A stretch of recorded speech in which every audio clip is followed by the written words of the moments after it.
বাংলাদেশকে শিক্ষা দিতে যেন ক্ষমতায় এসেছেন শুভেন্দু অধিকারী। একের পর এক বাংলাদেশ বিরোধী সিদ্ধান্ত নিয়ে রীতিমতো ভয়ঙ্কর এক ঝড়ের আভাসই দিচ্ছেন তিনি, যে ঝড়ে গোটা বাংলাদেশকে টালমাটাল করাই যেন উদ্দেশ্য তার। পশ্চিমবঙ্গে তথাকথিত অবৈধ বাংলাদেশি শনাক্ত করে আটক এবং পরে তাদের ফেরত পাঠানোর প্রক্রিয়া এরই মধ্যে শুরু হয়ে গেছে খোদ রাজ্যের মুখ্যমন্ত্রী শুভেন্দু অধিকারীর ঘোষণায়। তার মতে, কেন্দ্রীয় সরকারের নির্দেশনা অনুযায়ী রাজ্য প্রশাসন এখন থেকে ডিটেক্ট, ডিটেইন অ্যান্ড ডিপোর্ট নীতিতে কাজ করবে, অর্থাৎ রোহিঙ্গা ঢলের চেয়ে বড় এক ঢলের সংখ্যায় বাংলাদেশ। আর এই বিষয়ে বিস্তারিত জানাতে বাংলা নিউজ 24 এক্সপ্লেইনারে আপনাদের সঙ্গে আছে আমি নাহিদা মিতু।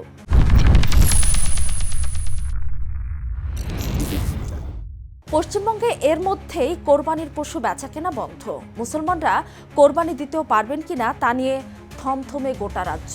এর মধ্যেই শুরু হলো কথিত বাংলাদেশিদের বাংলাদেশে ফেরানোর কার্যক্রম। শুভেন্দুর ক্ষমতায় বসার আগেই শত শত লোককে বাংলাদেশে পুশিন করানোর ঘটনা ঘটেছে। মমতাদের আপত্তিতে আগে কিছুটা কম জোর থাকলেও শুভেন্দু এসে সেই প্রক্রিয়াকে শতগুণ গতি দিয়েছেন। মে মাসের 20 তারিখ পশ্চিমবঙ্গের নবান্নে বিএসএফ কর্মকর্তাদের সঙ্গে বৈঠক শেষে মুখ্যমন্ত্রী শুভেন্দু অধিকারী ঘোষণা দিলেন, আজ থেকেই কার্যকর হলো নাগরিকত্ব সংশোধনী আইন বা সিএএ। 2024-এর 31 ডিসেম্বরের পর যারা ভারতে ঢুকেছেন তারা সবাই অবৈধ। আর বাংলাদেশ, পাকিস্তান ও আফগানিস্তানের মুসলমানরা, তাদের জন্য সিএএর কোনো সুবিধাই নেই। অর্থাৎ বাংলাদেশ থেকে আসা মুসলমান মানেই সরাসরি গ্রেফতার, বিএসএফ এর হাতে তুলে দেওয়া, তারপর পুশব্যাক। রাজনৈতিক বিশ্লেষকরা বলছেন, সিএএর এই ব্যাখ্যাটাই হলো মূল ফাঁদ। কারণ আইনে ধর্মনিরপেক্ষ মোড়কটা খুলে দেখলে ভেতরে শুধু একটাই লক্ষ্য, মুসলিম অভিবাসীদের বিরুদ্ধে বৈধ রাষ্ট্রীয় অস্ত্র তৈরি। কিন্তু শুধু মানুষ ফেরানোই নয়, সীমান্তকে এবার রীতিমতো দুর্ভেদ্য দুর্গে পরিণত করার পরিকল্পনা নিয়েই ক্ষমতায় এসেছেন শুভেন্দু। প্রথম মন্ত্রিসভার বৈঠকেই তিনি ঘোষণা দিয়েছিলেন ৪৫ দিনের মধ্যে বিএসএফকে সীমান্ত বেড়ার জন্য প্রয়োজনীয় জমি দেওয়া হবে। এবার সে কথাও রাখলেন। নবান্নে অনুষ্ঠান করে বিএসএফ এর হাতে ২৭ কিলোমিটার এলাকার জমির দলিল বুঝিয়ে দিলেন তিনি। শুভেন্দু জানান, বাংলাদেশের সঙ্গে ভারতের মোট সীমান্ত ৪,০০০ কিলোমিটার, এর মধ্যে পশ্চিমবঙ্গের সঙ্গে ২,২০০ কিলোমিটার। মমতার আমলে প্রায় ৬০০ কিলোমিটার বেড়াবিহীন পড়েছিল।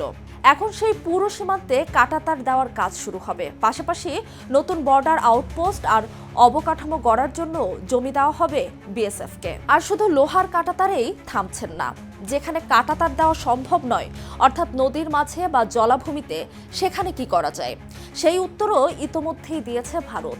এপ্রিলেই ফাঁস হয়ে গেছে বিএসএফ সদর দপ্তরে একটি অভ্যন্তরীণ চিঠি, যেখানে বলা হয়েছে যেসব এলাকায় অবকাঠামোগত বাধা তৈরি কঠিন, সেখানে সম্ভাব্য বিকল্প হিসেবে সাপ কুমিরের মতো বিষাক্ত এবং হিংস্র সরীসৃপ ব্যবহারের বিষয়ে মূল্যায়ন করতে বলা হয়েছে। ভারতীয় গণমাধ্যম দ্য হিন্দু জানিয়েছে, এই পরিকল্পনা স্বরাষ্ট্রমন্ত্রী অমিত শাহের নির্দেশনার সঙ্গে সঙ্গতিপূর্ণ। মানবাধিকার বিশেষজ্ঞরা বলছেন, এটা নিছক সীমান্ত ব্যবস্থাপনা নয়, এটা আসলে কোনো রাষ্ট্রকে অপমান করার অতি সস্তা এক ট্রিক। ফলে একটা বিষয় পরিষ্কার হয়ে উঠছে, পশ্চিমবঙ্গে বিজেপি ক্ষমতায় আসার আগে থেকেই শুভেন্দু অধিকারী বাংলাদেশকে যেভাবে দেখতেন তাতে সৌজন্যের কোনো জায়গা ছিল না। নির্বাচনী প্রচারে বারবার বলেছেন, অনুপ্রবেশকারীদের যেখান থেকে এসেছে সেই রাস্তা দিয়েই ফেরত পাঠানো হবে। মুখ্যমন্ত্রী হওয়ার পর বলেছেন, বাংলাদেশের জামাতিদের চিরবিরানি এখন আরও বেশি বাড়বে। আর আসামের মুখ্যমন্ত্রী হিমন্ত বিশ্ব শর্মার শপথে যোগ দিয়ে ঘনিষ্ঠ ছবি পোস্ট করে হিমন্ত লিখেছিলেন, খারাপ দিন শুরু হলো। আপনারা জানেন কার জন্য? সেই কারা যে আসলে বাংলাদেশ, তা বুঝতে বিশ্লেষক হওয়া লাগে না। আসামের পথে হাঁটছেন শুভেন্দু। আসামে ইতোমধ্যে ফরেনার্স ট্রাইব্যুনাল ৫০ জনেরও বেশি মানুষকে ফেরত পাঠানোর অনুমোদন দিয়েছে। কয়েকশো তথাকথিত বাংলাদেশিকে সেখানে আটক করা হয়েছে।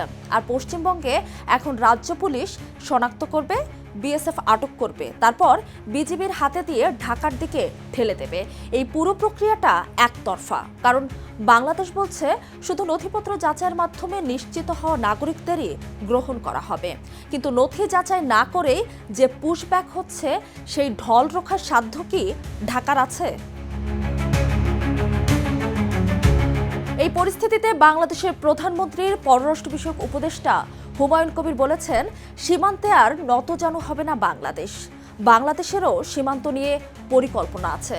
কথাটা শোনাতে সাহসী লাগে, কিন্তু বাস্তবতা হলো 2200 কিলোমিটার সীমান্ত জুড়ে কাঁটাতার উঠছে। বিএসএফ এর গুলিতে বাংলাদেশের মৃত্যু থামছে না। ভোটারবিহীন হওয়া মানুষগুলোকে রাতের অন্ধকারে ঠেলে পাঠানো হচ্ছে এপারে, আর ওপারে রাজনৈতিক ভাষায় সেটার নাম সীমান্ত সুরক্ষা। এই ধরনের প্রতিবেশী নিয়ে বাংলাদেশের সামনে পথ মাত্র দুটো: কূটনৈতিক চাপ বজায় রাখা অথবা নিজের সীমান্ত নিজে শক্ত করা।